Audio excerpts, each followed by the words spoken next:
Student, आज हम discuss करने जा रहे हैं फोर्थ यूनिट का second chapter alternating current AC. Alternating current क्या होता है?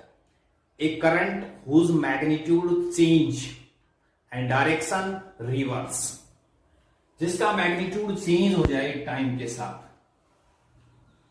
ये भी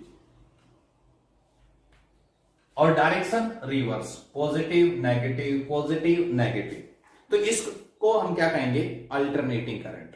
ठीक है, हमने इससे पहले लास्ट वन जो वीडियो था हमारा वो था एसी जनरेटर। तो एसी जनरेटर जो आपके पास हमने पढ़ा था, तो वो क्या करता है? वो एसी तो सप्लाई देता है हमें।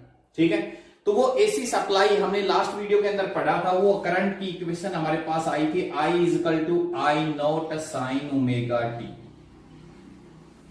दो टाइप के करंट होते हैं, एसी और डीसी। एसी जिसका मैग्नीट्यूड और डायरेक्शन आपके पास चेंज हो, डीसी डायरेक्ट करंट जिसका ये देखिए ये लो, ठीक है, जिसका मैग्नीट्यूड आपके पास फिक्स है, आपके पास यूनिडायरेक्शनल कह सकते हैं। आपके पास यूनिडायरेक्शनल जो डीसी होता है वो क्या होता है? यूनिडायरेक्शनल, पर्टिकुलर एक ही डायरेक्शन के अंदर मूव करता है। तो ये आपको कैसी भी ले सकते हो, पॉजिटिव भी ले सकते हो, ऐसे भी हो सकती है। ठीक है, करंट और टाइम के साथ अगर हम ग्राफ बनाए इसका, ठीक है, तो पॉजिटिव भी हो सकती है और नेगेटिव भी हो सकती है।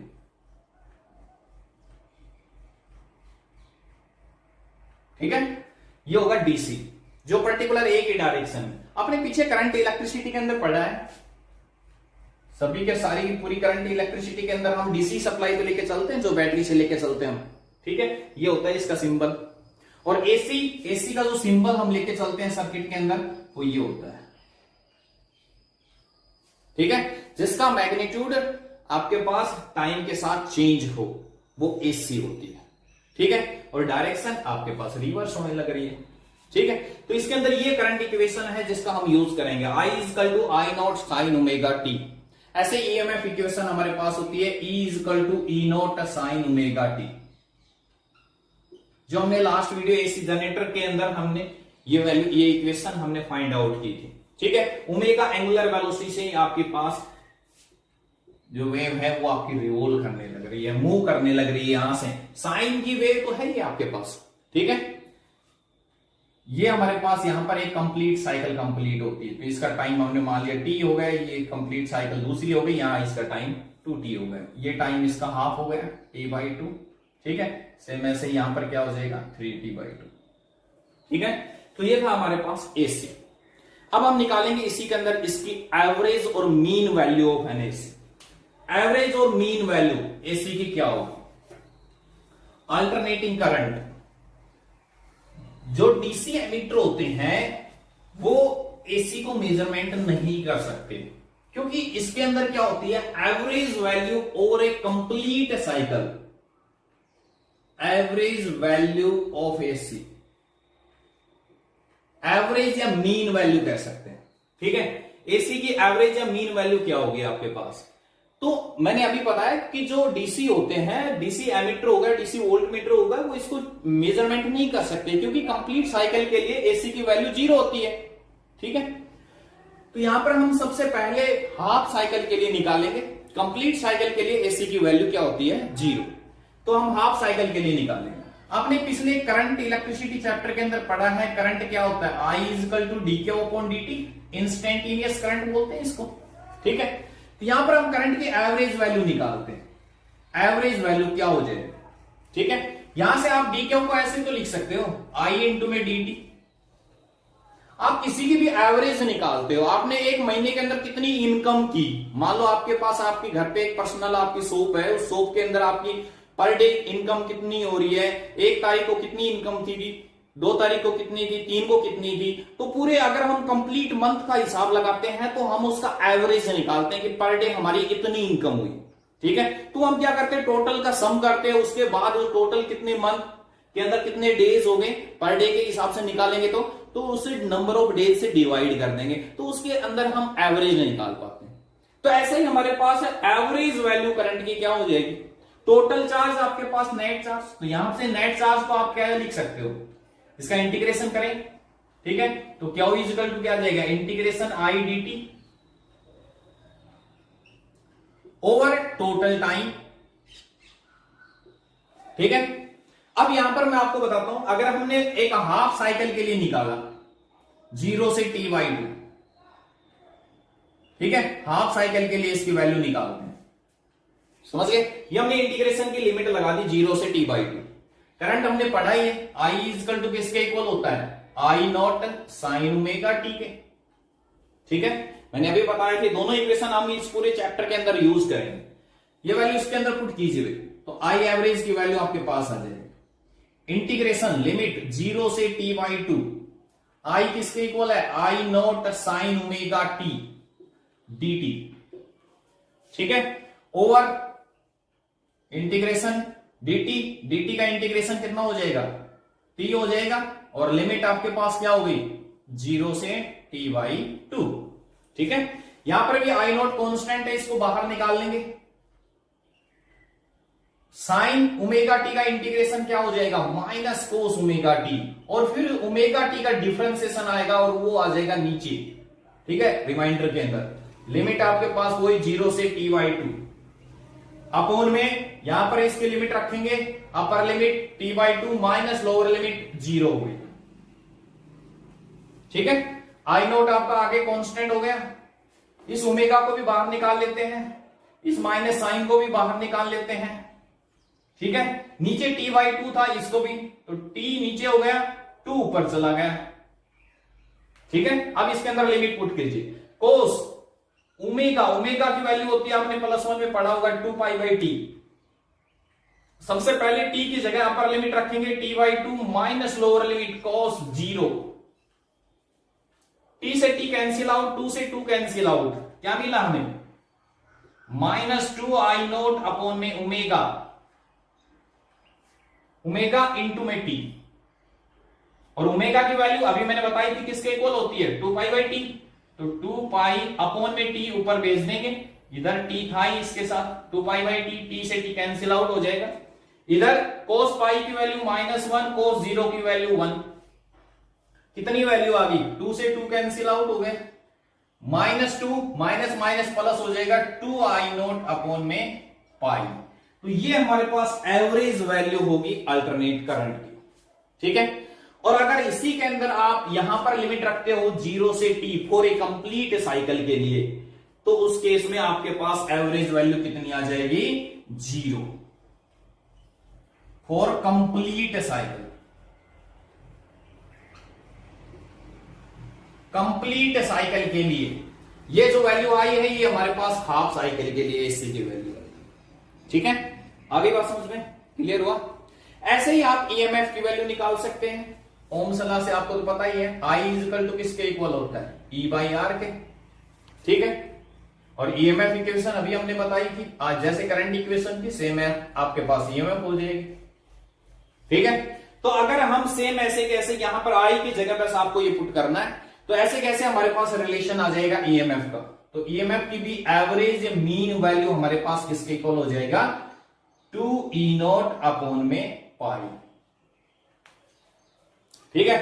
I नोट या E नोट जो हम ये बोलते हैं, that is the maximum value. अपने एसी जनरेटर के अंदर मैंने बताया था, ये हमारे पास मैक्सिमम वैल्यू ऑफ ईएमएफ, या हम कहें maximum value of current, that is the maximum value, और या कह सकते हैं पीक वैल्यू ऑफ करंट, ये पीक वैल्यू कह सकते हैं और मैक्सिमम वैल्यू भी कह सकते हैं इसके अंदर, ठीक है। तो ये थी आपके पास इसी के अंदर एवरेज वैल्यू ऑफ ईएमएफ। तो ईएमएफ और करंट के अंदर जो हमारे पास आता है, ये ईएमएफ का रिलेशन हो गया, ठीक है, और ये हमारे पास करंट का रिलेशन आ गया। तो ये थी हमारे पास मीन वैल्यू। अब हम निकालने जा रहे हैं इसी के अंदर आरएमएस वैल्यू। आरएमएस होता क्या, यहां जो एसी के द्वारा जो सप्लाई है, कितना चार्ज सप्लाई करेगा, एक स्मॉल टाइम डीटी के अंदर कितना चार्ज सप्लाई करता है एसी, उतना ही डीसी के द्वारा बराबर रहेगा। अब हम बात करते हैं आरएमएस की, root mean square value of RMS value of AC, root mean square. तो जैसे आपने मीन निकाला है, एवरेज निकाला है, ऐसे आरएमएस निकाल सकते हो। तो आई आरएमएस IV से भी रिप्रेजेंट कर देते हैं इसको, वर्चुअल इफेक्चुअल। आपको सर्किट में अपने घर के अंदर जो दिखाई, आपको बोला जाता है कि सर्किट के अंदर से आपको न्यूमेरिकल के अंदर बोला जाता है कि आपकी हाउस होल्ड के अंदर जो सप्लाई जा रही है वो है 220 वोल्ट एंड 50 हर्ट्ज। उसका मतलब क्या है, फ्रीक्वेंसी आपकी 50 हर्ट्ज है और 220 वोल्ट जो दे रखी है वो RMS वैल्यू होगी, ध्यान रखना, रूट मीन स्क्वायर वैल्यू। तो आई एवरेज या रूट मीन स्क्वायर वैल्यू क्या होगी, तो देखो इसके नाम से पूरा हमारे कंफर्म हो रहा है, रूट मीन स्क्वायर। ठीक है, तो मीन अभी हमने निकाला है तो उसी के अंदर उसका स्क्वायर करके अंडर रूट कर देंगे, तो I square dt over integration of dt, ये तो हो गया, क्या हो गया, आई dt तो मीन हो गया था हमारे पास, और रूट मीन स्क्वायर तो स्क्वायर हो गया, और उसके बाद इस सारे का हम क्या कर देंगे, अंडर रूट। ये हो जाएगी आपके पास RMS value of AC। Current की इक्वेशन वही रहेगी आपके पास, I equal to I nought sine omega t. ठीक है, तो अब हम इसकी RMS वैल्यू और निकाल देते हैं, तो RMS वैल्यू क्या आ जाएगी, ये I की वैल्यू आप इसके अंदर पुट कर दीजिए, क्या मिलेगा आपको, IV इक्वल टू, हाँ भाई कंप्लीट साइकिल के लिए हम इसकी वैल्यू निकालेंगे, तो कंप्लीट साइकिल के लिए इसकी लिमिट लगा देंगे 0 से t। ठीक है, I की वैल्यू इसके अंदर पुट कर दीजिए, क्या मिलेगा हमें, इंटीग्रेशन 0 से t, I किसके इक्वल है, I not square sine square omega T dt upon में इंटीग्रेशन ऑफ dt, लिमिट 0 से t। ठीक है, साइन स्क्वायर को आप ऐसे भी तो लिख सकते हैं, यहां पर साइन स्क्वायर को आप ऐसे भी लिख सकते हैं, आई नॉट स्क्वायर कांस्टेंट है, इसको बाहर निकाल लीजिए, इंटीग्रेशन लिमिट 0 से t, साइन स्क्वायर को लिख दिया मैंने 1 minus cos 2 omega T by 2 into में dt अपॉन में एज इट इज है 0 से t dt। ठीक है, इस 2 को भी बाहर निकाल लेते हैं, क्या मिला हमें, average value I not square by 2, इसको बाहर निकाल दिया मैंने इस वाले 2 को। अब बचता क्या है, उसका इंटीग्रेशन कर लेंगे, तो ये dt इसके साथ में मल्टीप्लाई में होगा, तो इंटीग्रेशन लिमिट 0 से t dt minus integration limit 0 से t cos 2 mega t dt, bracket close, over dt का इंटीग्रेशन करेंगे तो क्या आ जाएगा इसमें t। ठीक है, और लिमिट रखेंगे तो क्या आ जाएगा t, वो t मैंने यहां पर लगा दिया है। ठीक है, dt का इंटीग्रेशन करेंगे t हो जाएगा, लिमिट पुट करेंगे t, upper limit t minus lower तो 0 है, उसको खत्म कर देंगे, तो एवरेज वैल्यू हमारे पास कितनी आई इसके अंदर, निकाल लीजिए, क्या है हमारे पास, I not square by 2 t, upper limit t minus lower limit 0, खत्म करो, cos 2 मेगा टी का इंटीग्रेशन और कर दीजिए भाई, cos 2 मेगा टी का इंटीग्रेशन क्या हो जाएगा, साइन 2 मेगा टी अपॉन में 2 मेगा, लिमिट आपकी वही रहेगी 0 से t।